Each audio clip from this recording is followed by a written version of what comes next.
Hi, I'm Mike Turk with Gold BJJ. I got my black belt from Rodrigo Medeiros, and I teach at a school in Pacific Beach. And today I'm going to show you some reverse de la Riva sweeps and some submissions from down belly. From butterfly guard, basic sweep is immobilizing one side and elevating the other side. So if I was going to be sweeping, he's falling over this way.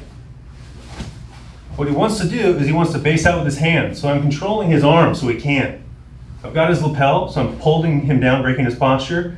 As I go to sweep, he can stick his foot out though, which stops the sweep. Great time to switch to reverse de la Riva. I control the sleeve, I control the same side as my arm lapel, I'm kicking back through the knee, and I'm trapping his foot down by pushing my knee on the ground. When I'm ready, I kick through, come up top for the sweep. If he grabs quarter guard, keeps me tight, I'll drive this lapel through his armpit while pulling this sleeve up, and I base claw slide down. You get side control. Okay, we're in reverse de la Riva. I want to sweep Dave that way, but Dave knows that because it's happened a bunch of times. So he's going to shift his weight to the other side, which makes it hard for me to lift him and elevate. At this point, instead of going that way, I'm going to go up over my head and then go that way. So I lift my hooking leg up, keeping the same grips. Once his weight's over me, it's very easy then to finish the sweep. So I'm in side control. I'm blocking Dave's head and I'm blocking his hip. Dave frames into me to start setting up an escape. I use the frame to pop up to knee on belly. In knee on belly, I like to stay more upright. I don't like to be low because I don't want to be connected to him and get rolled. I don't like to be really stretched out. I just like to be neutral so that way if I need to, I can always get up and back away. Knee on belly, I actually have it on his belly. If I want to be rude, I can put it right on his sternum. Not recommended for friends and family. If he pushes on my knee, I immediately underhook this arm and trap it against my shoulder. Free hand comes on the mat. I elevate my body and spin, bringing my left shin into his armpit and pinching my knees together. I'm going to finish the armbar. Okay, a couple things that can happen when you're going for that spinning armbar in the belly. I'm here, I'm searching for it. Dave won't give it to me because I've done it a bunch to him already. Instead, he bumps and turns into me on the side like this, forcing my knee to hit the floor. I'm going to set up the Lindland choke by putting my sternum on the back of his tricep like this and angling to have his elbow right on top of his own sternum. So I'm here, he bumps off, I come down, my chest catches his tricep, I work my chest to put his elbow right on his sternum, left arm comes around his neck, grab my own bicep, I drop my weight, my hips to the floor and I squeeze. It's very dependent on the size of your shoulders, the opponent. Sometimes it's a shoulder lock, sometimes you feel it as like a choke, sometimes you feel it as a chest compression. Another thing that happened when you're going for the spinning armbar, he bumps into me, I go for the Lindland choke, and the only way he can get the pressure off is to keep turning hard into me so I can't flatten him out. As he does that, my right hand comes underneath his armpit, around his head, grabs my own bicep. I like to grab the material of his gi, get up on my toes, I'm perpendicular to him, and I drive in and squeeze for the finish. Some people also like to turn onto their left hip, or the bottom hip, trap his top leg, and finish this way. Either way is fine. A couple details for finishing the Lindland choke. Like I said, you want to have your sternum on the back of their tricep, their elbow on their sternum. Your hand closest to their head comes around their neck. You grab your own bicep like a rear naked choke. You can also grab both elbows if you prefer. I like to grab my bicep and I like to try and get as high as I can up to my shoulder to get rid of as much space as possible. If this isn't working, sometimes I'll give him half guard.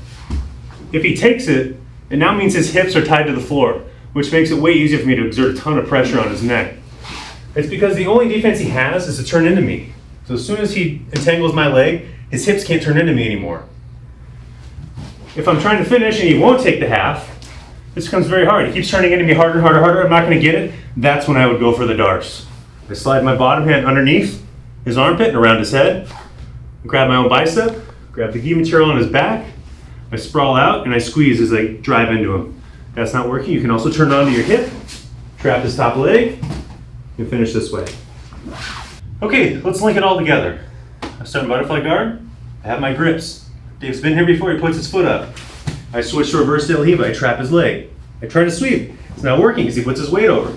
I lift him up, then sweep. He traps my knee. I use the lapel through his armpit and I slide. to side control. Blocking his hip and his head. He frames. I come to knee on belly. I'm going for that spinning armbar. If I get it, great. If not, he turns in, I go for a Lindland choke. If I get it, great. If not, the switch. I go for the darce. He pulls his arm out. I go back to knee on belly. So on and so on and so on. A couple more options for knee on belly finishes.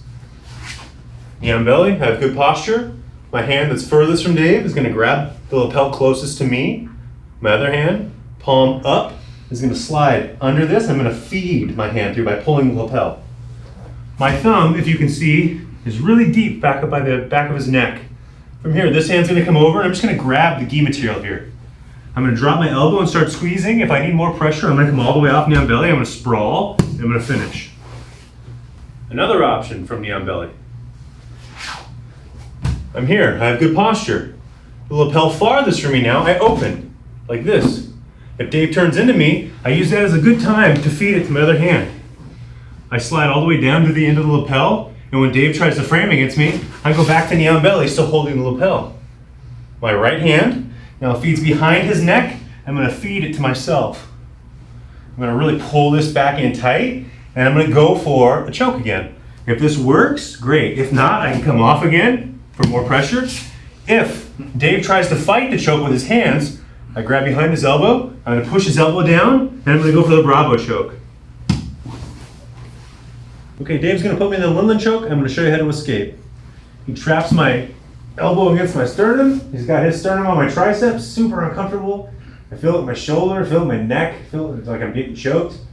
I have not a lot of time to react here. I take both my feet, I'm going to slam them on the mat, and I'm going to hip up as high as I can. From here, as I come down, it creates space. As I come down, I have the space to then go for the underhook and start attacking Dave, or escaping side control. Knee on belly, how to get more pressure on the knee. I'm not spreading my weight equally between my two legs. Almost all of it is on this knee. I'm not driving off this foot, it's very light. In order to make it worse, I can hold the lapel and the pants and drive my knee in for control. This is very good. I can also grab both lapels and drive my knee in. If you want to be a real jerk, you can have your knee on their sternum doing that, which is probably frowned upon in most gyms. Against better people, they're going to be constantly bumping into you, trying to get the weight off. They're not going to leave their elbow exposed for the spinning armbar. He turns in, he's trying to trap my foot in half guard like that. So to avoid that, as he turns in, I shift my foot forward. He turns in, I shift my foot forward up here. I keep the knee pressure on. If he turns in hard, I can go to the Lindland choke right away. If he doesn't like this and tries to roll out of it the other way, right back up to knee on belly. He tries to repost half, I shift my foot. Drop down, go for the Lindland choke. Turns it even harder to me, and go for the darce. If he pulls out of this, I'm back to knee on belly. Okay, let's do some variations in no-gi. No-gi, obviously there's no lapel. So instead of grabbing his lapel with my right hand, I'm going to control the back of his neck. And it's not a passive thing. I mean, I'm flexing my forearm, really pulling his head down into me. I'm breaking his posture. I'm controlling his arm with an overhook and pinching my elbow to trap it. If I'm going for the butterfly sweep and he senses it, puts his leg up, I'll transition from here with the same grips to reverse de la Riva. I'm going to kick through his knee, and I'm going to sweep him the same manner. If he tries to use quarter guard, I'm just going to really tweak his neck in order to slide into side control. Okay, another variation that I like to do from butterfly guard.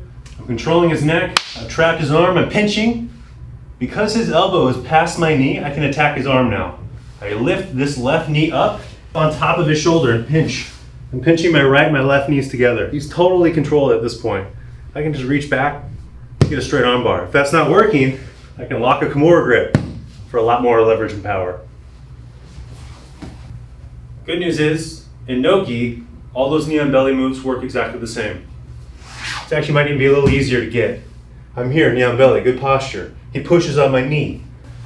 It's very easy in no-gi to cup, head down spin, trap your knees together and finish.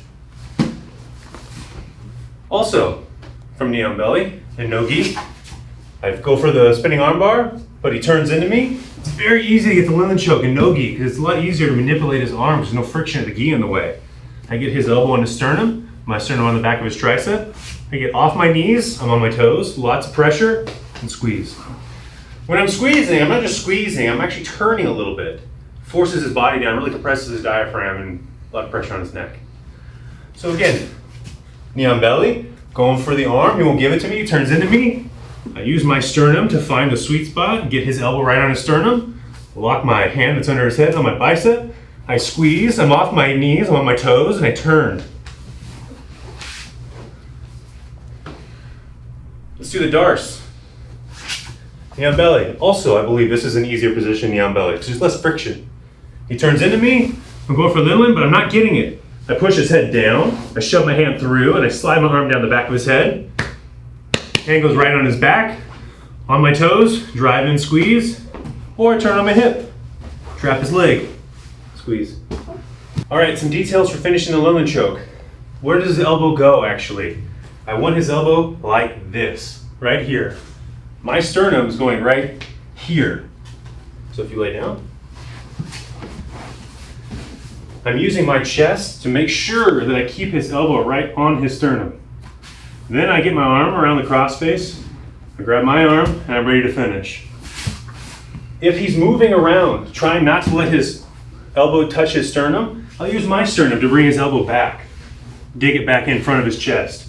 If he pulls it out, I can always grab his elbow and shove it back in, lay him flat again for the finish. Another detail, finishing the spinning armbar from Nogi. Knee on belly. I get the underhook. I cup. I trap it against my shoulder. Keep my head low. Use this hand to base so I can get up and spin. Shove my left shin in his armpit, and I drag him this way with my right arm. Pinching my knees together tight. I go for the left wrist and finish. Well, thank you. I hope you enjoyed all those new positions. When you're playing around with a Lindland choke at first, it may seem like it's not working. You just have to find that sweet spot. So at an open mat with your friend, just go back and forth, trying to find where it's really the most uncomfortable. Once you get that down, you're able to chain it together with the darce, and that spinning armbar, and that crushing knee on belly, going for those other chokes. It becomes a very powerful tool. So thank you.